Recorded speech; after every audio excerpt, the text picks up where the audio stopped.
ازيكم يا بنات؟ عاملين ايه؟ انا هالة ثابت، ميك اب ارتست. لو اول مره بتشوفيني اعملي اشتراك في القناه، فعلي زر الجرس ولايك وشير عشان يوصلك كل جديد. النهارده جايبه لكم، زي ما انتم شايفين انا جايبه لكم من بدايه توزيع الكونتور. جهزت طبعا البشره واسست البشره، فانا هبدا معاكم من بدايه الكونتور بتاع الوجه. زي ما انتم شايفين بحاول ارفع خدود، وقلنا قبل كده يا جماعة في معلومة رفع الخدود انه الخط يبقى زي نص دايرة كده عشان يديني شكل الخدود. لو عندي الوش عريض قوي او مربع قوي بنعمل خطوط حادة جدا علشان تسحب لي الوجه لتحت. تمام كده انا بحدد الكونتور وبحدد الكونسيلر. الكونسيلر بتاعي من تو فيس و وهبدأ بعد ما احدد الكونسيلر زي ما انتم شايفين كده هبدأ اعمل دمج للكونتور وللكونسيلر. زي ما انتم شايفين لوك هيعجبكم قوي. لو اول مرة بتشوفيني حط اللايك بتاعك وما تنسيش تشتركي في القناة. شايفين شكل ال الكونتور؟ كمان لما هيدمج هيبين جدا الشكل بتاعه. هنجيب البلاشر الكريمي بتاع جيكات، وهعمل حركات كده فوق الكونتور. هيعجبكم قوي الدمج كمان زي ما انتم شايفين. هبدأ دلوقتي اعمل الدمج بتاعي. انا بوريكم الفرشة بتاعتي اللي انا بعمل بيها التاب في كل حاجة مكانها. الفرشة دي كابوكي من جيسب. ببدأ احط كل حاجة في مكانها، بعمل تاب بالفرشة في كل حاجة مكانها، البلاشر والكونتور وكل حاجة في مكانها زي ما حضراتكم شايفين. تمام بنزل على منطقة الدقن شوية او منطقة اللغط تحت كده علشان اخفي الجزء ده لو موجود.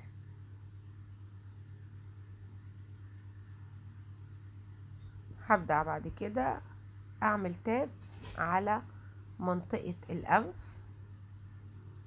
دي برضو الفرشة بتاعتي من جسب زي ما حضراتكم شايفين. طبطبت بالظبط على منطقة الأنف بالشكل اللي حضراتكم شايفينه. الخط بتاعي مش بسحبه لغاية الحاجب علشان ما اديش طول للأنف. جبت البيوتي بلندر بتاعتي وهبدأ أطبطب علشان ما يبقاش عندي خطوط صريحة وواضحة. يعني اعمل دمج بين الكونتور وبين البلاشر الكريمي وبين الفاونديشن، عشان انا عايزه اشوف شكل الخد مرفوع بس مش يبقى عندي خطوط واضحه زي ما انتم شايفين كده.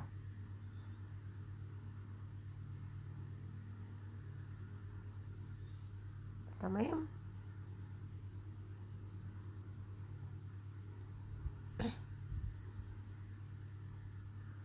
بطبطب بالشكل ده.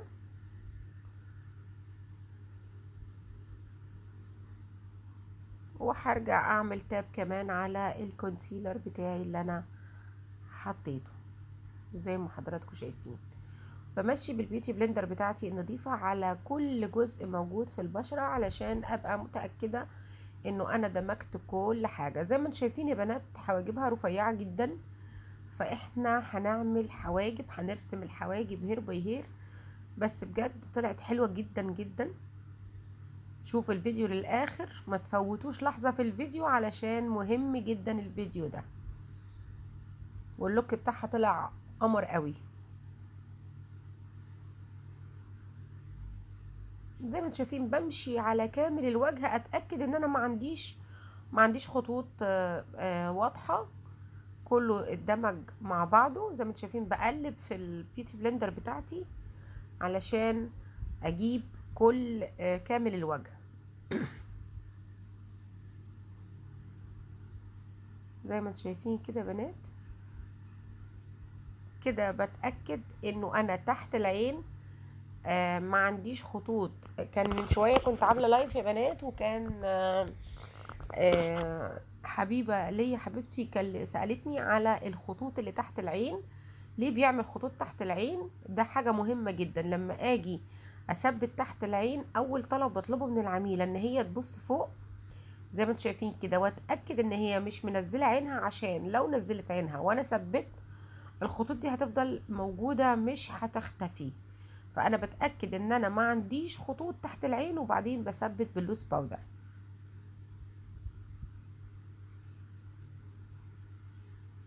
تمام. بتاكد للمره الثالثه زي ما انتم شايفين كده، بتاكد. وطبعا قلت مهم جدا يا بنات الترطيب تحت العين، وانا برطب تحت العين بكريم كيلز اللي هو تحت العين. مهم جدا يا بنات الكريم ده لو عندك حد عنده خطوط رفيعة تحت العين، فعلا بترطبها، بتكنسلها تماما. ببدأ اثبت بالشكل ده تحت العين زي ما حضراتكم شايفين. تمام.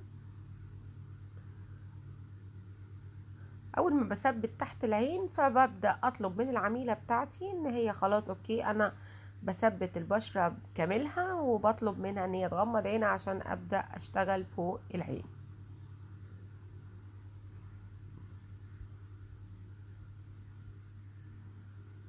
كده هبدأ اثبت. انا بثبت باللوس باودر بتاعت هدى بيوتي زي ما حضراتكم شايفين. صدقوني اللوس باودر دي كأنك عاملة فلتر. يعني انا دايما كل حاجة بشتغل بيها بلاقيها فعلا تستحق ان انا اعمل ريفيو عنها.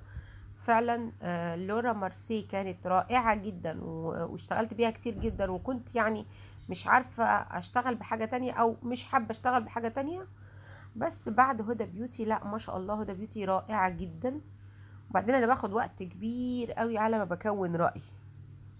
يعني ما بقولش رأيي على طول، باخد فترة حلوة عشان ما تقعيش في اخطاء ممكن تضرك في شغلك، او تشتري حاجة وما تستفاديش بيها. كيلز ده لغاية ما قربت اخلص العبوة بتاعته لولا ما انا قلتلكوا عليه.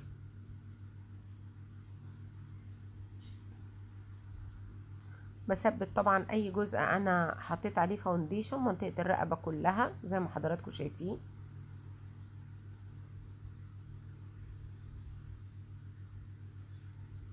تمام.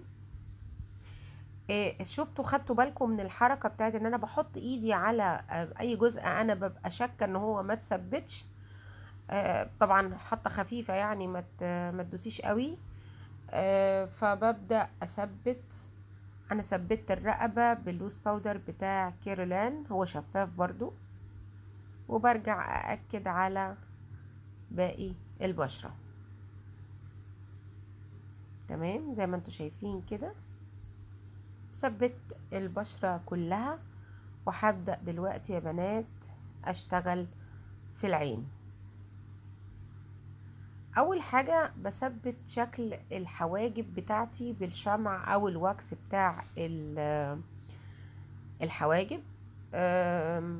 بصوا انا يعني متحيزة جدا، يمكن سعره رخيص، مش غالي قوي، بس رائع جدا جدا. شوفوا قد ايه حواجبها، هي كانت رفيعة خالص، بس اول ما سرحت الشعراية بالواكس ده، انا هقرب لكم الكاميرا علشان تشوفوا التفاصيل الصغيرة قوي. شايفين وانا برفع شكل الحاجب؟ شايفين الحاجب التاني ضعيف قد ايه؟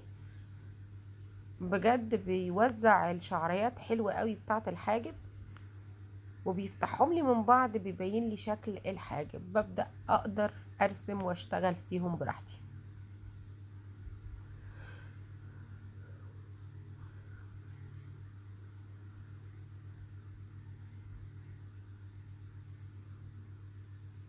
تمام.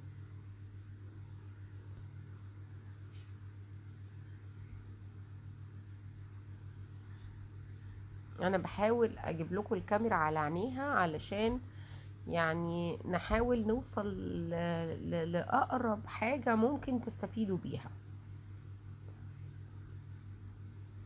زي ما انتم شايفين كده.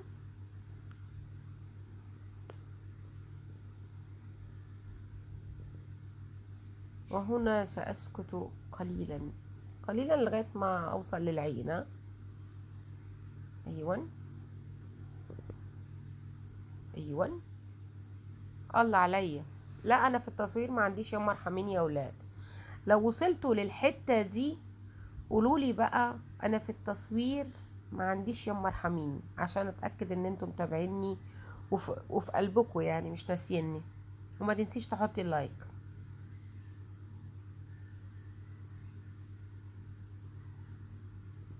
كل ده انا بظبط الكاميرا عشان اقدر اوصل لكم. شايفين انا بدوس على الشعر بتاع الحواجب اللي انا ثبته عشان يبقوا في مكانهم ثابتين ما يتحركوش، علشان اقدر ارسم الحاجب. اول حاجه هعملها بجيب اظن انتوا حفظتوا التكنيك بتاعي اللي انا بشتغل بيه على طول. بجيب الكونسيلر بتاع مية سينما، وعلى فكرة ممكن تشتغلي بأي كونسيلر يعني مش لازم مية سينما، بس أنا بقول عشان مية سينما سعره مقبول. يعني اشتغلت بلوريال، اشتغلت بتارت، اشتغلت بكذا حاجة. تو فيس بصراحة يعني عشان سعره عالي فبعمله تحت العين في الأماكن اللي هي محتاجة إضاءة. مية سينما بس بنضف دي بيه تحت الحاجب، وهو مش وحش يا بنات. يعني انت لو هتشتغلي سواريه اشتغلي بيه عادي مفيش مشكلة. بجيب الفرشة بتاعتي. الفرشة بتاعتي لازم تبقى فلات. الفرشة دي من جسب، وببدأ أحدد تحت الحاجب بالكونسيلر بتاعي. على فكرة بيغطي حلو جدا والكفر بتاعه ممتاز.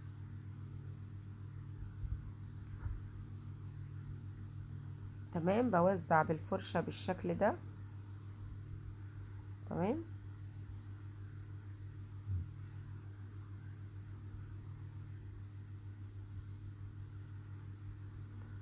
زي ما انتوا شايفين كده.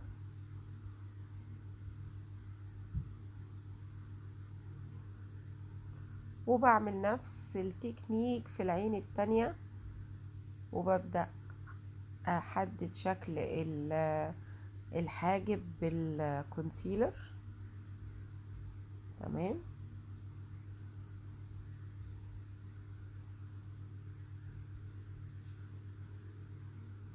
ابقى دقيقة جدا وانا تحت الحاجب. وفي الاماكن الواسعة اوريدي مفيش مشكلة، ممكن اخد راحتي خالص في الفرشة بتاعتي. بس المهم تحت الحاجب ابقى دقيقة. زي ما انتم شايفين في الاماكن الواسعة بشتغل براحتي. وزعت خلاص بالفرشة بتاعتي. ابدأ اجيب البيوتي بلندر بتاعتي واعمل طبطبة كده على الكونسيلر. طب بتعملي ليه طبطبة وانتي خلاص موزعة بالفرشة؟ واضح ان توزيع الفرشة رائع. الفرشة بتعمل لي شوية خطوط. البيوتي بلندر بتشيل الزيادة بتاع الكونسيلر. شايفين بتعمل ازاي؟ ف يعني هي مش حاجة محطوطة وخلاص، لا ليها هدف وليها افكت حلو قوي زي ما انتوا شايفين.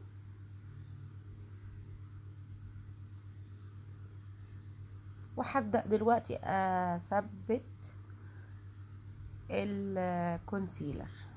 تمام. بتأكد ان كل حاجة تمام عشان لما اثبت ملاقيش اي ديفوهات وانا بشتغل.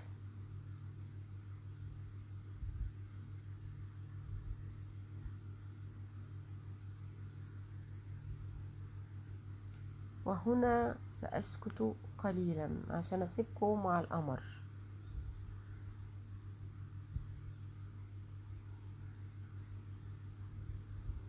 انا جيت ونورت اهو. يلا بينا نخش على الخطوة اللي بعدها.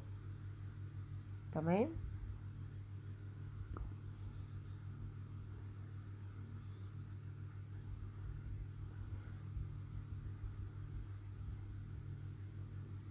عارفين انا بطلت اقفل الفيديو وافتحه، بقيت احس انه من حقكم ان انتوا تشوفوا كل التفاصيل. كنت متخيلة ان انا ما يعني الافضل انه الفيديو يبقى قصير عشان تستفيدوا. لا، الافضل ان انتوا تشوفوا ادق التفاصيل عشان تستفيدوا منها. كده انا بثبت بكومباكت باودر من نوت. برضو انا بفضله في التثبيت بتاع تحت الحاجب او فوق العين بالشكل ده.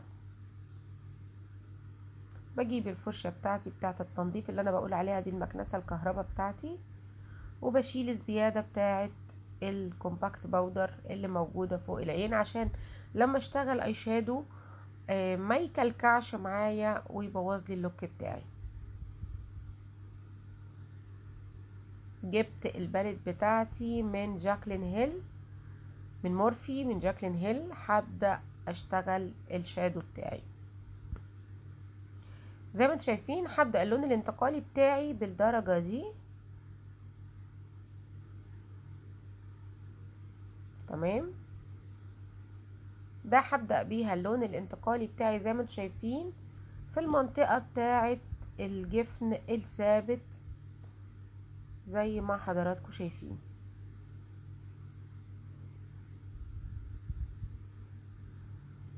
هي كان بتحب اللون النبيتي فطلبت مني لوك نبيتي، فقلت لها طبعا من عينيا، واللوك فعلا كان طالع رائع جدا زي ما انتم شايفين كده. بجد اللوك بتاعها كان حلو قوي. بعمل شكل الكات كريز بالشادو في منطقة الجفن الثابت. الجفن الثابت اللي هو ما بيتحركش، اللي هو في منطقة العضماية بتاعة العين اللي فوق، ده الجفن الثابت، تمام.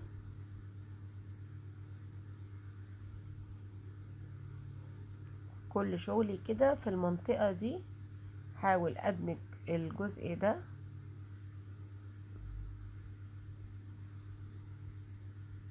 هنعمل كمان الناحية التانية في العين التانية. الفرشة دي فرشة فلافي من جيسب.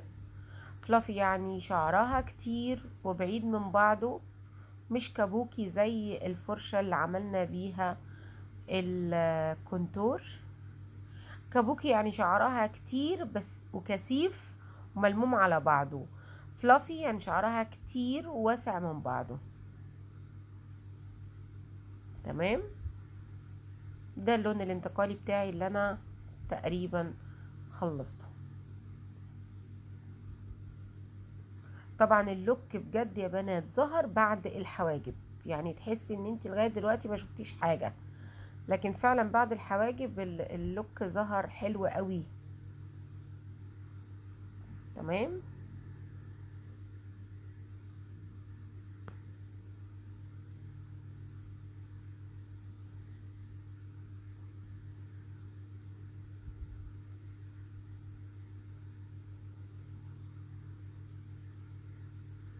زي ما انتم شايفين التصوير بتاعي بدون فلاتر، بدون ايديت، بدون اي حاجة خالص، من كاميرا الموبايل بتاعي بالاضاءة بتاعتي، ما فيهوش اي فلاتر خالص. ودي حاجة مقصودة مني علشان البنات الجداد اللي بادئين شغل ما يتضايقوش من اي ديفو ممكن يحصل معاهم. لا يا بنات، اشتغلوا باضاءة عادية وتشتغلوا من غير فلاتر علشان تطلعوا نتيجة حلوة. جبت اللون النبيتي، نبيتي محمر شوية. ببدأ اقطع المنطقة بتاعة الكات كريس باللون الشادو النبيتي، تمام. زودت شوية لوس باودر تحت العين، وطبعا دي نقطة مهمة جدا علشان لو حصل اي فول اوت من الاي شادو ينزل على ال اللوس باودر بتاعي بسهولة جدا ان انا اتخلص منه. لكن لو نزل على الفاونديشن بتاعي حتى لو انا مثبته بيبقى غلس قوي في انك تعرفي تتخلصي منه. بعمل العين التانية كمان.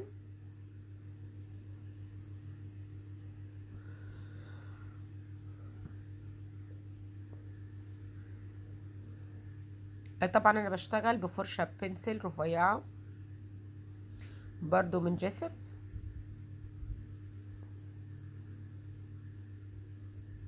تمام. وبعمل الكات كريس بتاعتي على نفس النمط بتاع الشادو اللون الانتقالي. بعمل اللون النبيتي، هو احمر على نبيتي كده زي ما حضراتكم شايفين. بجيب درجة الاسود علشان اغمق اللون شوية، بحطه فوق الاحمر فهيديني اللون النبيتي الغامق زي ما انتوا شايفين.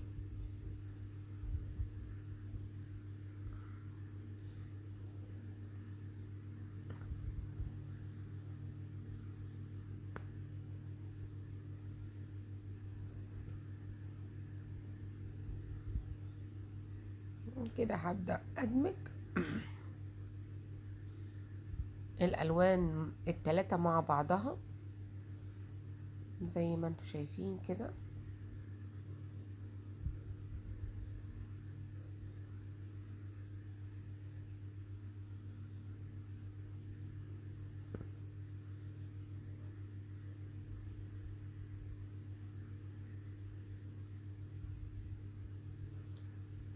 ببدأ بالفرشة الاولانية خالص اللي هي فيها اللون الانتقالي الاولاني، ببدأ انضف وادمج زي ما انتوا شايفين. تمام.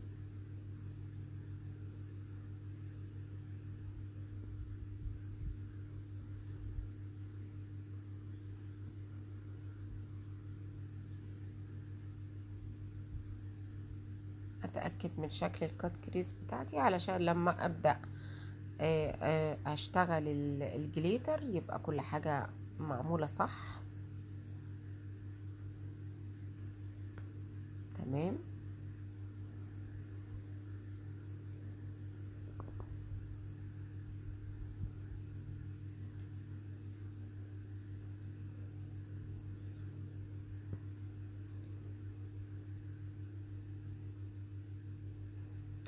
كده هجيب الجلو بتاع نيكس او NYX حسب ما بتسموه. ببدأ اخد جزء كده على ايدي وبفرشة فلات ابدأ اعمل الكات كريس بتاعتي اللي على اساسها هلزق الجليتر بتاع اللوك بتاعي. يعني مش عايزه اقول لكم يا بنات، اول ما حطيت الجليتر ايه الوهم وايه الجمال ده. استنوا تابعوا معايا الفيديو هتشوفوا جمال ما حصلش. تمام. ابدا اعمل الكات كريس بتاعتي. طبعا انا قلت لكم على طريقه سهله جدا للمبتدئين. لو مش بتعرفي تعملي الكات كريس لوحدك، بتحطي خط على خط الرموش، خط من الكونسيلر، من الجلو، من اللي انت هتعملي بيه الكات كريس. بتحطي خط على خط الرموش كده وبتخلي العميلة بتاعتك ترفع عينها على فوق خالص. بيحدد لك شكل الكات كريس وعلى اساسه بتوصليه ببعض. بس طبعا احنا اشطر من كده بكتير واقوى من كده بكتير وستات جامدين وبنعرف نعمل اللوكات دي بسهولة جدا جدا جدا. بقطع الكات كريس بالشكل ده، بقطعه بالجلو. بقطعه بالجلو عشان انا هثبت عليه جليتر. لكن لو انت هتحطي عليه مثلا لون شيمر او هتحطي عليه لون مات لون فاتح، عادي ممكن تقطعيه بالكونسيلر. بس علشان الجليتر يبقى قوي ما يوقعش بسرعة، طبعا الجلو افضل. وانا جربت يا بنات الجلو بتاع همسة تقريبا اللي انا وريته لكم المرة اللي فاتت. هبقى اوريلكم العبوات بتاعته فوق الروعة، حلو جدا، اللي هو انا برضو هشتغل بيه النهاردة. عجبني جدا، البيجمنت بتاعته حلوة جدا، ثباته رائع جدا. فهيعجبكم لو حابين تجربوه. زي ما انتم شايفين كده انا حطيت الجلو. وفي نقطة مهمة جدا لازم اقول لكم عليها، الجلو ما تاخديش من العبوة بتاعتك على طول على العين، حطي على ايدك كده وادمجيه كمان على ايدك، ما تحطوش مباشرة على العين او على المنطقة اللي انت هتثبتي بيها الجزء ده. زي ما انتوا شايفين انا كده اكدت على انه كله تمام. تمام.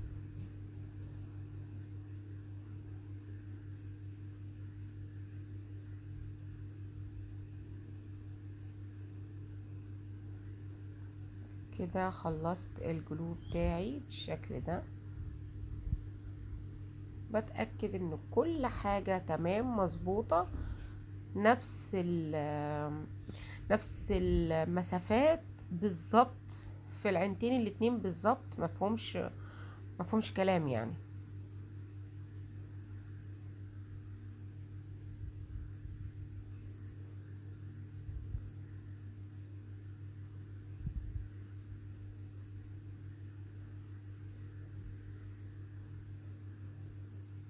كده جبت الجليتر بتاعي، شايفين لمعة الجليتر وجماله.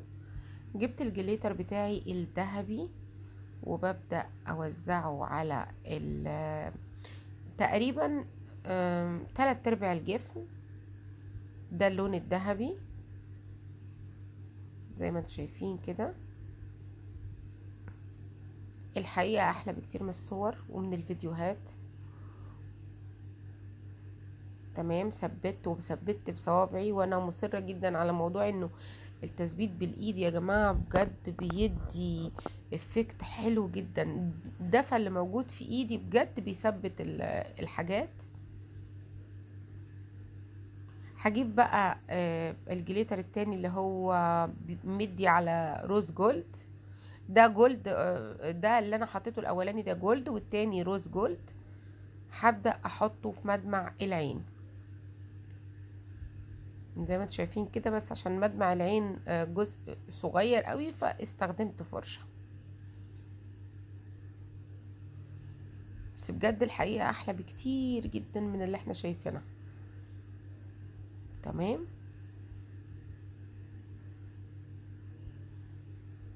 وهعمل نفس التكنيك في العين التانية في مدمع العين. الفيديو ده بجد محتاجة ان هو يوصل لعدد اكبر من المتابعات. شير بقى يا بنات عندكم في الجروبات بتاعتكم، في الصفحات المتاحة قدامكم، علشان عدد اكبر يشوف القناة ويشوف الفيديوهات بتاعتي. تمام، انا بوريكم بقى العبوات بتاعت الجليتر دي بجد رائعة جدا جدا جدا. وهبقى اعمل لكم ريفيو برضو عن معظم الجليتر اللي انا اشتغلت بيها وجربتها وعجبتني، واللي برضو جربتها وما عجبتنيش هقول لكم عليها كلها.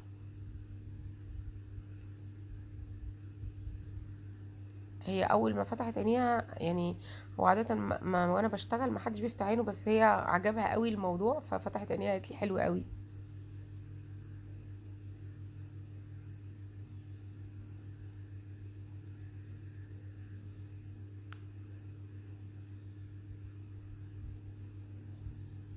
كده هبدا احدد الجزء بتاع العين زي ما انتم شايفين.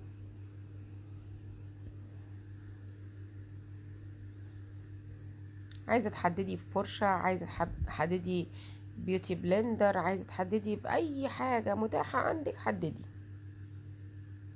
تمام،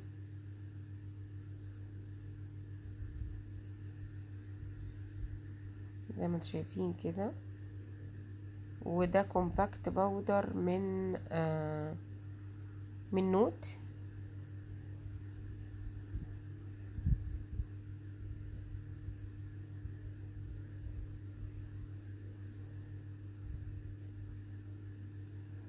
تمام، خلصت التحديد بتاع العين. هبدأ دلوقتي اشتغل الحواجب. والحواجب علشان حواجبها رفيعة جدا بجد هتشوفوها هتعجبكم جدا. انا شخصيا كنت يعني كنت مبسوطة قوي بالنتيجة اللي وصلت لها مع الحواجب دي. وهنرسمها برضو بتكنيك الهير باي هير، بس دلوقتي حالا لكم كله هيظهر من الحواجب.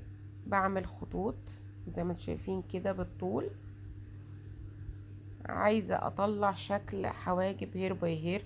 وطبعا ده سهل جدا يا جماعة في الناس اللي ما عندهاش حواجب او حواجبها خفيفة، بتطلع بسهولة جدا. لكن لو ناس حواجبها تقيلة اوريدي بتبقى صعبة، او بتبقى يعني مش ظاهرة قوي زي الناس اللي ما عندهاش حواجب. او اللي حواجبها خفيفة.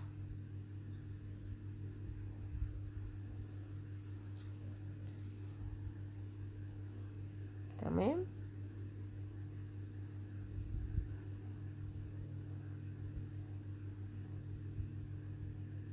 ابدأ اميل الفرشة بتاعتي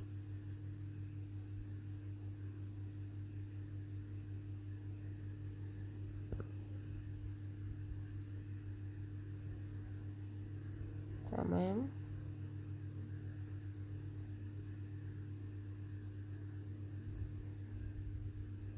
ابدأ ارسم بالشكل اللي حضراتكم شايفينه. حلو قوي.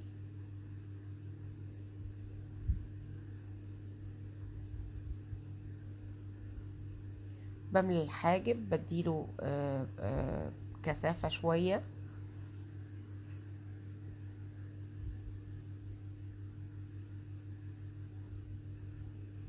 تمام. كل ما بتدي كام شعرية كده، كل ما بصي تحسي ان الحاجب ابتدى يظهر. اللوك نفسه بيحلو بتكملة الحواجب. يعني مهما تقولي انا عاملة لوك حلو قوي، الحواجب كل حاجة بتكمل بعضها. الرموش تكمل اللوك، الحواجب تكمل اللوك، اللوك كله نفسه بيكمل في الاخر بالبلاشر وبالروج. زي ما انتم شايفين كده بملى الحاجب بتاعي. انا بشتغل بجل انستازيا درجة سوفت براون.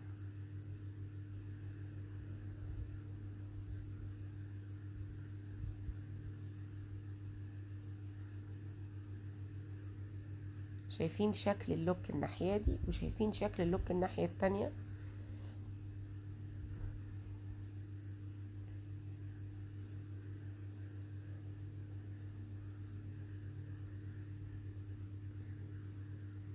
حلو جدا. عن جد عن جد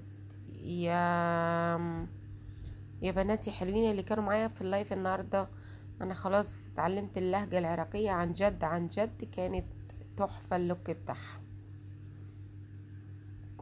كل شيء حلو بتاعها يعني. كل شيء في اللوك اللي انا عملته كان حلو. احمد شوبير، انا كده شاطرة في اللهجة العراقية ولا منفعش؟ يا مريومة، يا بنات يا حلوين يا اللي كنتوا معايا النهاردة في اللايف، كان اللايف تحفة وكنت مبسوطة قوي بيكو. لندن ومين تاني يا بنات؟ بعتذر لو نسيت حد. المترجمة بتاعتي اللي بتترجم لي اللهجة العراقية.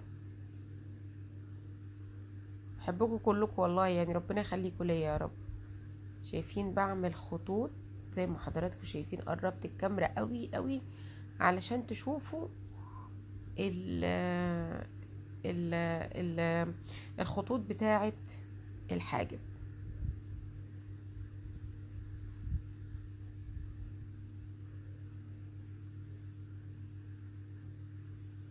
شايفين قمر قمر ما شاء الله عليها. اول ما باجي في الجزء اللي الشعرات فيه نايمه، انا كمان بنيم بالفرشه بتاعتي. تمام.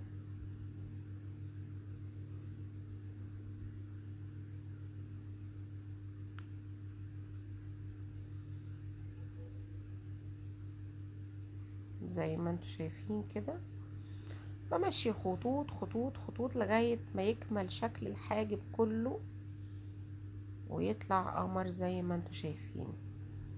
هي اوريدي مركبه رموش اللي هي الدايمه، اللي هي هير باي هير، فمش هتحتاج ان احنا نركب رموش. وانا وعدتكم وقلت لكم ان انا هعمل فيديو مخصوص للرموش الهير باي هير، وان شاء الله هعمله.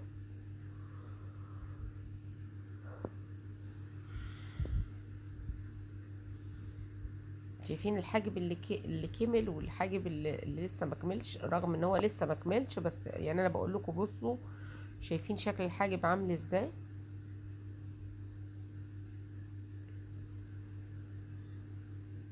تمام. اهم حاجه وانت بتشتغلي اسحبي، لما تحطي برودكت جديده اسحبي الفرشه بتاعتك علشان ترفعي الفرشه وما تخليش فيه زياده تبوظ لك اللوك بتاعك او تبوظ لك الحاجب وانت بتشتغلي. شايفين؟ تمام.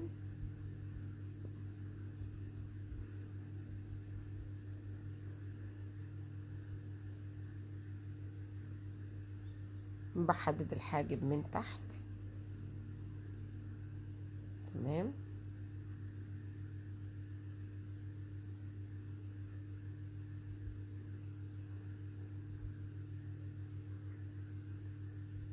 حلو.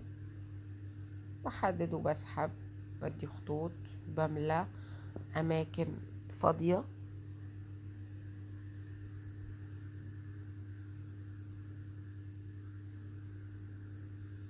يا ريت تشوفوا الفيديو للاخر يا بنات عشان تستفيدوا وتحصلوا على معلومه صح وتستفيدوا بيها. زي ما انتم شايفين انا ما بسيبش، يعني بحاول ما اسيبش اي فراغات عشان يطلع لي اللوك بتاعي كامل. المنطقة اللي الشعراية فيها بالطول بديها بالطول، والمنطقة اللي الشعراية بالعرض بديها بالعرض. المهم انه في الاخر يطلع شكله طبيعي زي ما انتم شايفينه.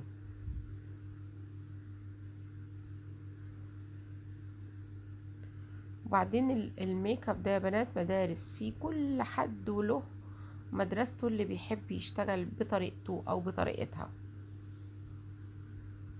زي ما انتم شايفين قربنا نخلص خلاص الشغل بتاع الحاجب بتاعنا. تمام.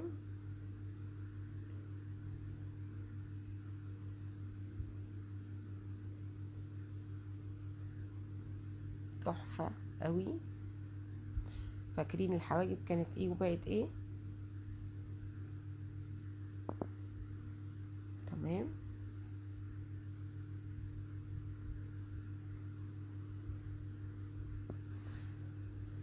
خلاص اللوك بتاعنا قرب يخلص. هي القصة كلها في رسمة العين، باقي الحاجات كلها امرها بسيط، يعني مش بتبقى متعبة ولا صعبة.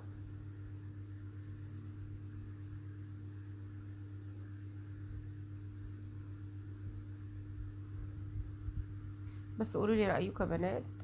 بصراحة اللوك لو كان عجبكم قولوا لي رأيكم. انا بحط دلوقتي الهايلايتر تحت الحواجب عشان انور الجزء ده. تمام.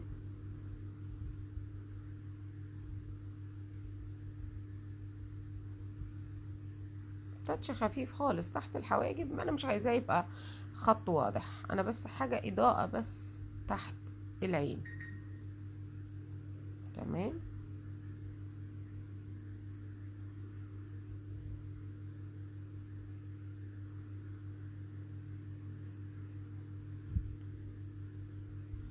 هتلاقوني برضو ارجع بالفرشة الفلافي الاولانية خالص، ارجع ادمج الحاجات مع بعضها اهو زي ما انتم شايفين كده. والناحية التانية برضو نفس الفكرة، عايزة حاجة مضيئة بس مفيش خطوط.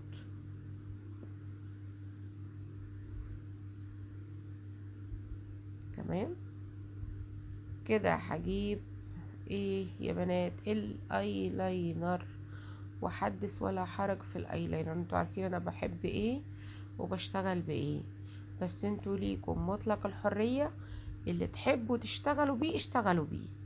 انا بحب الايلاينر بتاع محمود سعيد، بعز جدا الفرشة بتاعته. الفرشة بتاعته دي يعني رائعة حلوة جدا. اللي بيحب يشتغل بانجلوت يشتغل، اللي يحب يشتغل بكريلان المائي يشتغل، اللي يحب يشتغل بالفلوماستر يشتغل. انا بحب الايلاينر بتاع محمود سعيد.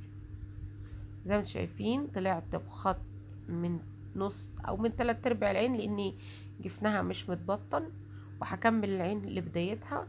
بسحب بخط واحد لغاية اخر خط انا محتاجة اوصله، وبعد كده بسحب من تحت. خلصنا الايلاينر بالشكل ده. هبدأ اشوف هعمل ايه. حطيت الهايلايتر في اماكن الاضاءة، فوق منطقة الشفايف، تحت الشفايف، يعني فوق الشفايف وتحت الشفايف بحط هايلايتر، على منطقة الأنف بحط هايلايتر، على منطقة الجبهة، على منطقة الخدود. فأنا بوزع أماكن الإضاءة بتاعتي على حسب الأماكن اللي أنا حابة يبقى فيها إضاءة.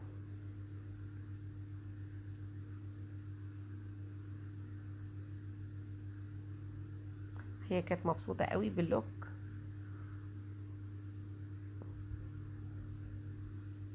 تمام.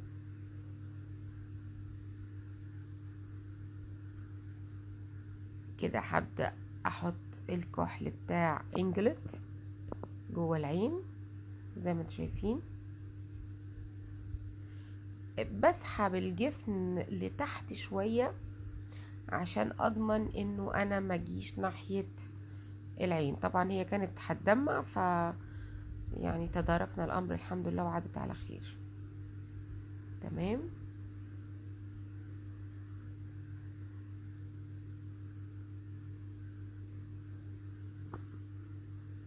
كحلنا العين بالشكل ده، وهبدأ اثبت الكحل ده تحت العين بالاي شادو. تمام.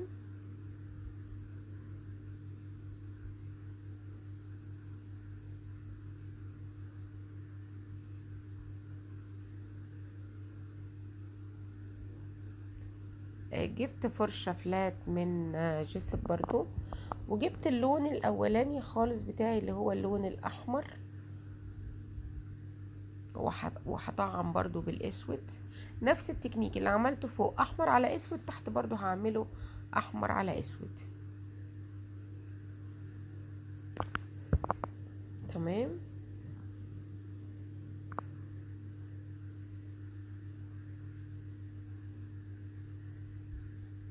زي ما حضراتكم شايفين كده بحدد شكل العين. على فكرة كل ما تنزلي بالاي شادو تحت كل ما يديكي مساحة للعين. شايفين العين دي وشايفين العين دي؟ يعني عايزة شايفين شكل العين دي اللي هي اتحددت تحت بالاي شادو؟ شايفين شكلها وسع قد ايه؟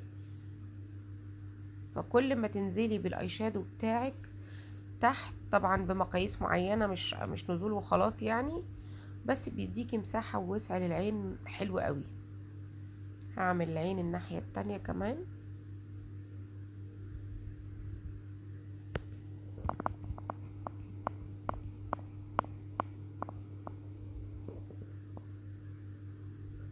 كده خلصت الجزئية دي بتاعة تحديد تحت العين. بوصل الخطوط ببعضها، قصدي خط الايلاينر لازم يبقى واصل مع الاي شادو اللي فوق العين مع الاي شادو اللي تحت العين زي ما حضراتكم شايفين.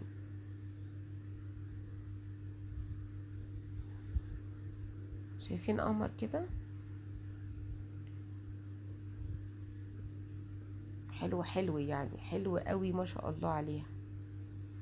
بنضف تحت العين زي ما انتم شايفين.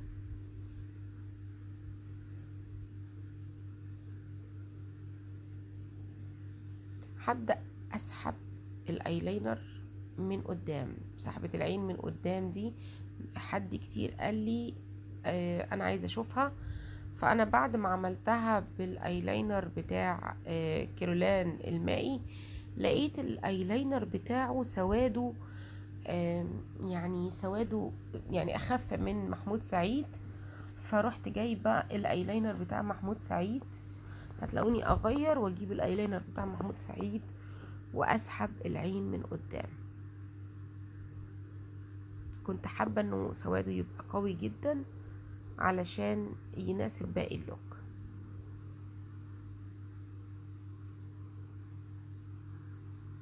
زي ما انتم شايفين كده طبعا لما نيجي شايفين انا شاورت لها قلت لها ارفعي عينك فوق وخلي النن بتاعك ناحية الشمال، وفي العين التانية بعمل العكس. ليه بقى؟ عشان هي لما بترفع عينيها ولو النن بتاعها ناحيتي بيبقى فيه خطوط شوية فبتأثر على اللوك بتاعي. شايفين؟ خلوا بالكم يا بنات من الحاجات الصغيرة دي، ممكن تقولي تافهة وملهاش اي قيمة بس مفيدة. سحبت الخط، والخط ده اتطلب مني كتير قوي سحبة الخط دي، فانا سحبت الخط بتاعي بالشكل ده. طبعا كانت عينيها هتدمع فاضطريت ان انا اطفي علشان اقدر اكمل اللوك. سحبنا الخط يمين وشمال، وكده بحط الروج بتاعها زي ما انتوا شايفين. وبجد يا بنات اللوك بتاعها كان قمر قمر قمر قوي، قمر جدا كمان ما شاء الله. كان اللوك بتاعها حلو جدا. والروج ده كان من نوت، بس الدرجة انا مش فاكراها، عشان انا بعمل مونتاج في البيت هبقى اتاكد لكم من الدرجة واقول لكم عليها. احلامكم اوامر. عموما انا اتمنى يكون الفيديو عجبكم، واتمنى اللوك يكون عجبكم بجد. اشوفكم دايما على خير. ما تنسوش اللايكات يا بنات، وما تنسوش تعليقاتكم الحلوة اشوفها واسمعها. بجد لوك رائع. بحبكم ومستنية تعليقاتكم وكلامكم الحلو. باي باي يا احلى بنات في الدنيا كلها.